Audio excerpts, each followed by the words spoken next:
KMCU 일명 마동석 유니버스. 마동석의 대표작 범죄도시가 네 번째 시리즈도 돌아온다. 매 시리즈마다 대박을 터뜨린 그야말로 한국 영화계에 남은 유일한 희망 중 하나다. 특히 지난 범죄도시 2와 3가 모두 1000만 관객을 달성하며 이번 시리즈 역시 1000만 관객을 기대하게 만드는데 과거 악인전을 함께했던 김무열과 장희수 역의 박지원 그리고 우리의 양정팔 이동희까지 기대되는 탄탄한 라인업으로 벌써부터 많은 관심이 집중되고 있다. 특히나 기존 시리즈는 대부분 실제 사건을 모티브로 제작되어 왔기에 이번 범죄도시4는 어떤 사건을 모티브로 만들어졌는지 또한 관람 포인트라고 할 수 있는데 오늘은 범죄도시4의 모티브라 할 수 있는 파타야 공대생 사건에 대한 TMI를 가져와 보았다.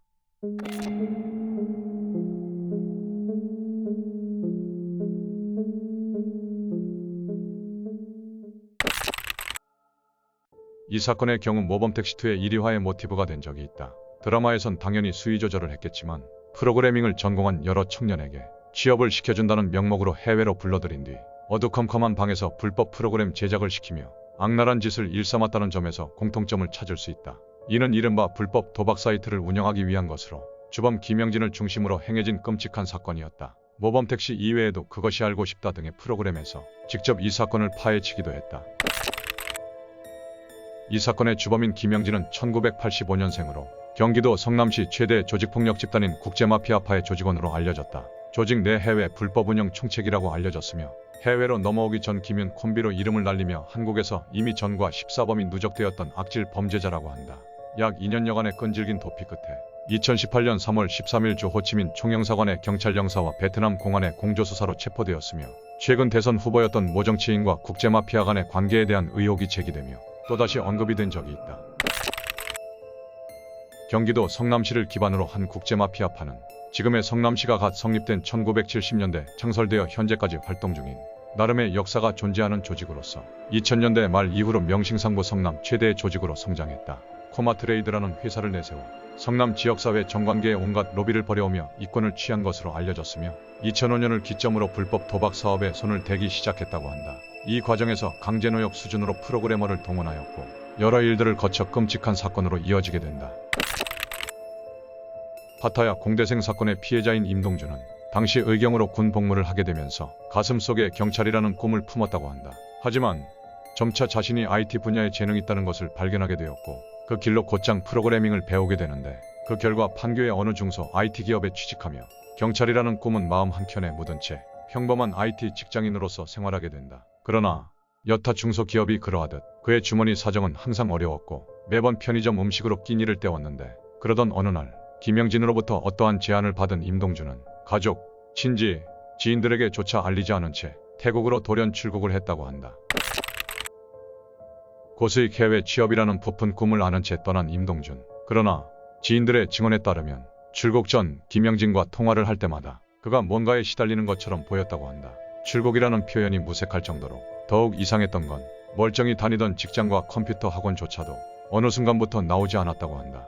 당시 수사 과정에선 이러한 정황을 통해 사실상 강제로 끌려간 게 아니냐는 추측이 제기되었다. 이후 해외로 간 후 끔찍한 사건을 겪기 전까지 그가 얼마나 고통스럽고 힘들었는지 부모님조차 혹시 다른 사람이 사칭하는 게 아니냐고 할 만큼 말투가 평소와 완전히 달라졌었다고 한다. 그의 부모님은 걱정을 하면서도 일이 힘들어서 그런가 보다 생각했지만 점점 연락은 뜸해지더니 어느 순간부터 다시는 그의 전화를 받을 수 없었다고 한다. 그가 연락 두절이 된 후 다시 그의 소식을 접하게 되었던 것은 비가 심하게 내리던 2015년 11월의 어느 날이었다. 파타야의 한 고급 리조트 단지 내 어떤 차량 안에 그가 차갑게 식어 있었던 것이다. 그러나 더욱 충격적이었던 건 그는 하루밤새 변을 당한 게 아니라 계속해서 이어진 을 통해 쉽게 말해 너무 많이 맞아서 죽음에 이르게 된 것이었다. 심지어 당시 입수된 CCTV에 따르면 날이 지날수록 너덜너덜해지는 모습이 비춰지는 등 그야말로 입이 다물어지지 않는 모습이었다고 한다. 그가 그런 변을 당한 이유는 직접적으로 알려지진 않았지만 그곳에서 불법 도박 사이트 운용을 위한 프로그래밍을 담당하게 되었는데 그 과정에서 문제가 생겼고 이에 대한 화풀이였을 것이란 게 수사 과정에서 드러나며 고작 그런 이유로 그런 끔찍한 짓을 벌였다는 것에서 그들의 악랄함을 적나라하게 드러났다. 심지어 그들은 피해자가 고통을 느끼지 못하게 핀 주사를 놓았을 정도라고 한다.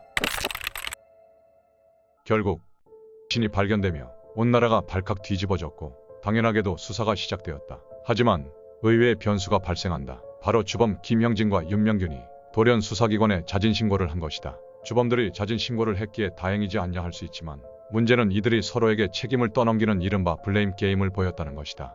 이는 수사에 혼선을 주는 행동이었기에 경찰은 난항을 겪게 된다. 실제로 한 방송의 취재진이 현지 교도소에 수감된 윤명균을 만났을 때 그는 김영진에게 책임을 떠넘기고 있었다고 한다.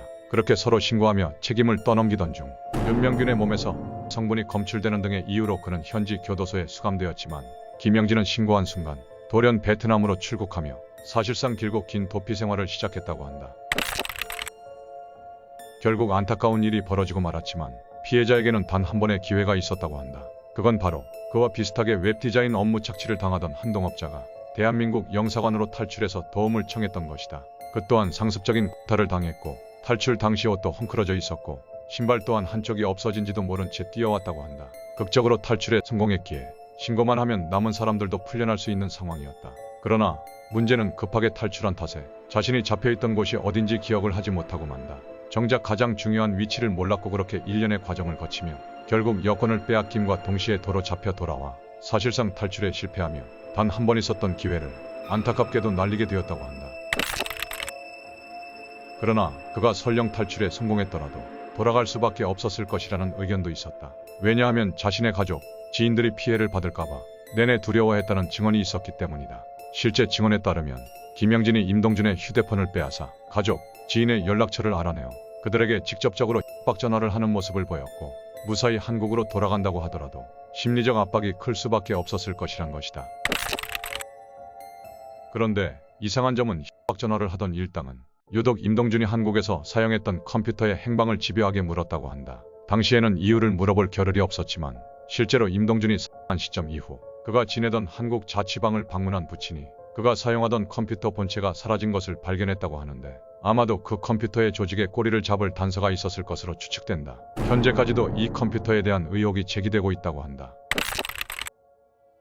자진신고 후 베트남으로 출국했던 김영진. 한국과 베트남은 인터폴 적색 수배 및 각종 첩보를 바탕으로 약 2년여 만에 그가 베트남의 한 호텔 카지노에 자주 출몰한다는 것을 알게 된다. 하지만 이 과정에서 그가 숨어버리며 실패를 하게 되고 이후 2018년 3월 13일 베트남의 한 한국 식당 건물에 은신 중이라는 첩보를 입수. 한국과 베트남의 공조수사를 통해 결국 검거에 성공하게 되었다고 한다. 이 과정에서 그가 도피라는 말이 무색하게 편하게 생활하고 있거나 검거된 후에도 사실로 기소되지 않는 것 등 여러 논란이 이어졌는데 결국 2018년 10월 말 및 체육이 혐의로 추가 기소되었다고 한다. 그렇게 2018년 10월 26일부터 2023년 11월 9일 등 최근까지 이어진 기나긴 재판 끝에 여러 혐의를 합쳐 총 21년 6개월을 선고받았다고 한다.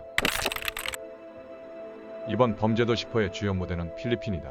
지난 범죄도시2의 경우 국내에서 수배 중인 유종훈이라는 인물이 뜬금없이 자수해 갑자기 베트남에 가게 되며 사건에 휘말리게 되는데 이번 범죄도시4 또한 우연한 계기로 사건을 접하게 되며 마석도를 중심으로 수사를 하게 될 것으로 보인다.